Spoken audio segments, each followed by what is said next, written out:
Good day mga ka-friends.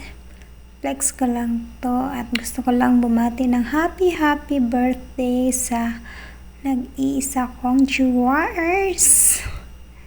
Happy birthday dong. Sana masaya ka ngayon sa araw na ito. At hindi lang sa araw na ito. Everyday happy. Yun ang wish ko sa'yo at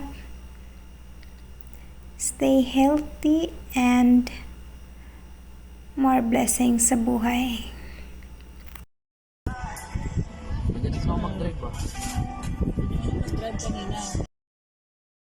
O ayan, sana mag-enjoy kayo sa inyong mga pagkain. Kain ka lang ng kain dyan dong. Nahihirapan ako mag-voice over. So dahil sa background music mo, ang sikat pa naman. So ayan, nagugutom tuloy ako. Thank you for watching mga ka-friends. Bye!